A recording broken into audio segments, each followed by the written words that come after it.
Okay, mayong mudto na usab kanatong tanan Luzon, Visayas, Mindanao. Mayong mudto Philippines, may mudto world, may mudto universe. Ada na punta mga higala dili nga atong tulumanon sa kahanginan CONA Catechesis on Air. O ako lang gihapon kini ang iyong ubos nga lagad, Reverendo Padre Edwin Academia Akab. Bueno, adlaw na usab karon nga unsa man tarong adlaw, Martes. Pizza 21 na kini manghigala sa bulan sa Enero, tuig 2025. Nahala, no? May nguto na ka naton tanan, nang hinaot kita nga anaa kamong tanan sa kapiskay sa panglawas ni ining kamuntuhon. Abino ay mo katingala manghigala ha, kung wala inyo mga kura paruko dias inyo, kay ni meron mga higala sa Dumaguete, no? Gagahapon nag-meeting me, Pizza 20, karon nag-anami ni appeal me sa misa kaganin ng buntag, no? Ni Archbishop Ryan Jimenez, no?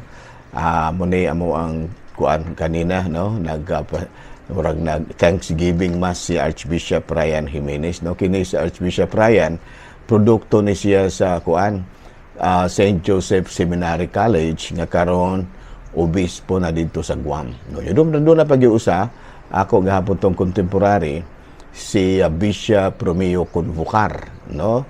Na obispo na po, no? Kami mga higala, ni arami na kuanra na tigulang na.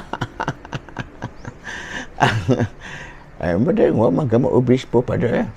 Ay, ang pagbuot mo sa Espiritu Santo nung pulding. Kami, og unsa ihatag namo, mudawat rapod mi.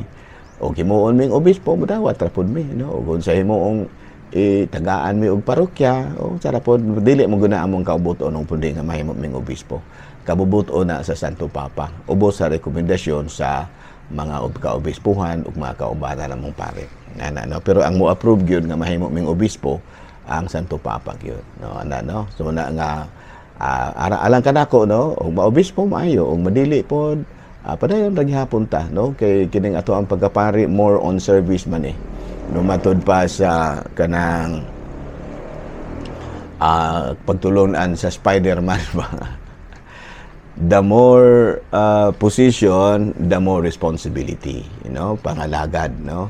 Ang pagka-obispo nagkahulugan o kanaog pangalagad, no? So muna nga pasalamat ta, no, nga si Archbishop Jimenez na archbispo siya ug padayon siya nang alagad, no? Dili man na siya mahimong archbispo kung wala pa na siya mayong record. So nagpaila ka na nga gikahimutan sa Santo Papa ang iyang pagpangalaga dito sa Guam. Ingon manusab si Bishop Romeo Convocar, no? Nahimutan pod, no?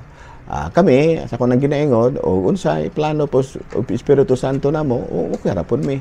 Kay kami open ra man gyud mi sa matud pa huyop sa Espiritu Santo. Hala, no?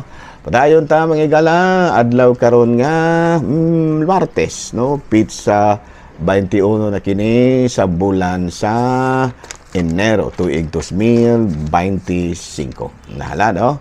Binuarita mga higala sa CBCP News, balitang simbahan ni ining kamuntuhon, CBCP Bishop Smith to discuss accountability in church. No? Ang mga kaobispuhan nagtigom alang sa alang sa ilang biannual plenary assembly, no, karong tuiga, no, ipahigayon kini karong Pizza 25 hangtod sa 27 ni ining bulana. O niya ang ilahang host karon mao ang Archdiocese of Lipa nga sa Sida Hotel Santa Rosa, Laguna, no?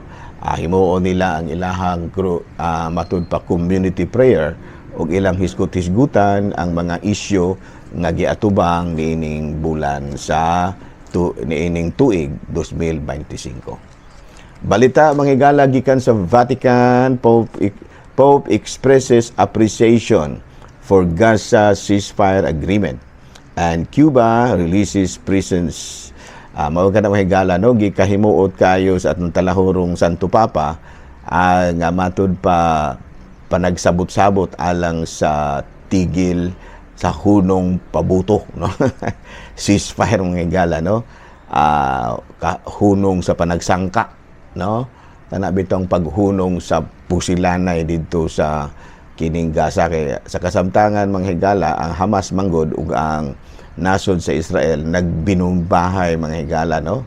Nga tungod lagi ta atong nahitabo nga pagpanulong usab sa Hamas sa Israel itong nakalabayng atong usab yung tuig muna nga nibalos kining Israel muna nga daghan kay mga sibilyan usab sa Palestina ang nabikna na matud pa naigo sa crossfire.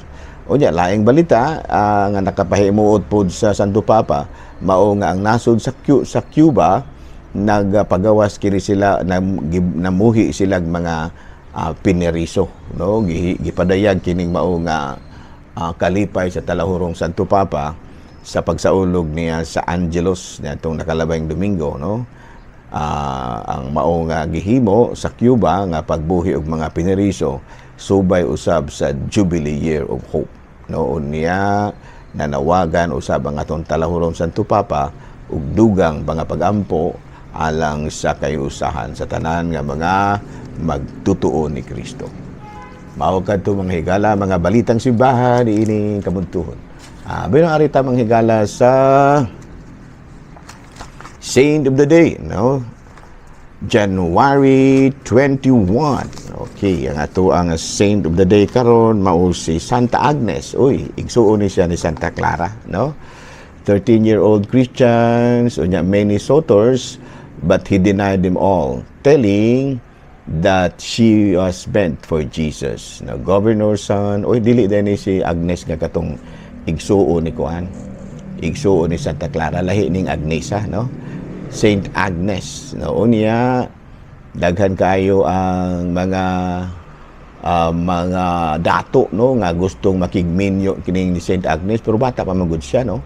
13 years old pa niya. Dunay usa ka kining anak sa usa ka gobernador nga ang pangalan Procopio, no, pastilan po ni ngalanan, no, Procopio, nga nasuko siya nga wala siya sugta ni Agnes.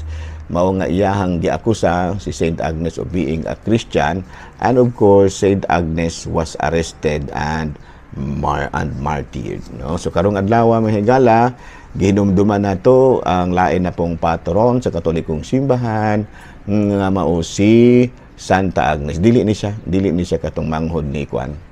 Dili ni siya katong manghod ni Santa Clara. Dala, no, padayon ta sa ato nga mga buhaton ni ining kamuntuhod, ari na kita sa atong mga pangutana. Padayon na kung silingan, noon sa man na imong silingan, walay simba-simba pero Katoliko, medyo mutuo man pod sila Ginoo, pero matud pa dili ra sila manimba kay adto ra kuno sila magampo sa ilaha, no? Kaya naabitaw kuno itigsimba, wa man kuno mausob ning kinaiya. Unsa may kasulti ni ini? Abi no, salamat kay no nga nagpakabana ka sa imong matud pa silingan nga walay simba-simba, pero mutuo ra gyapon Ginoo, no?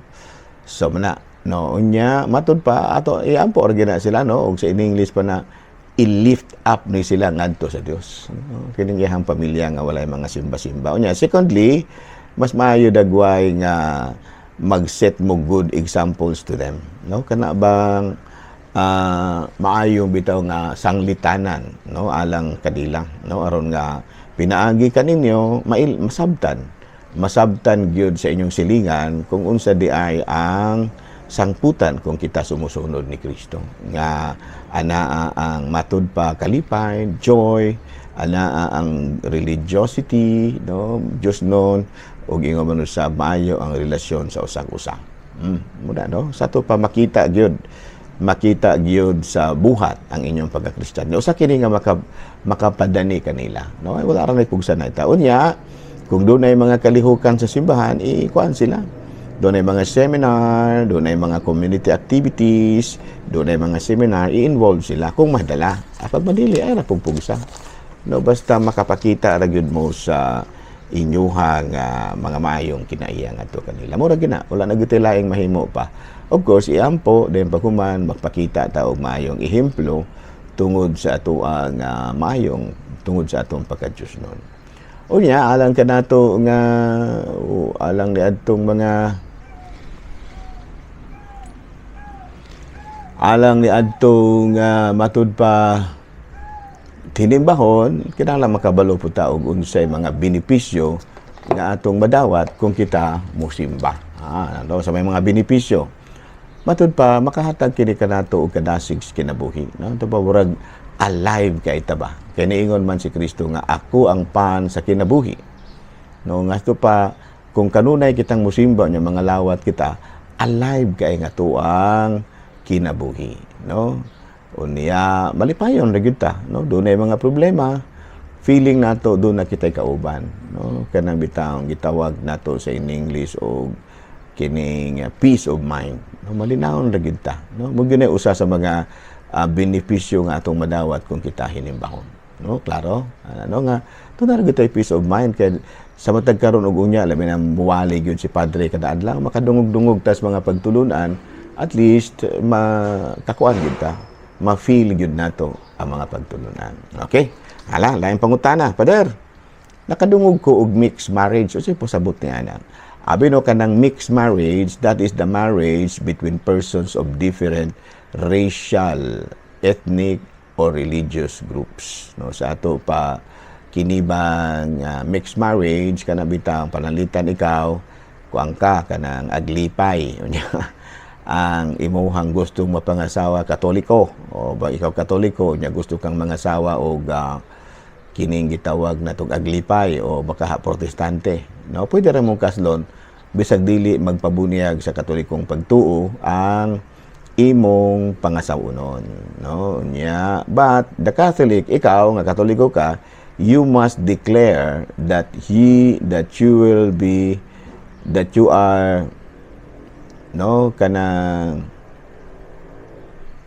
you are to remove that you are prepared to remove dangers of defecting from the faith. No, sa ato pamusaan gyud ka ba ang Katoliko, musaan gyud ka dito sa pari nga dili gyud ka mobalhin dinha sa ilahang pagtuo.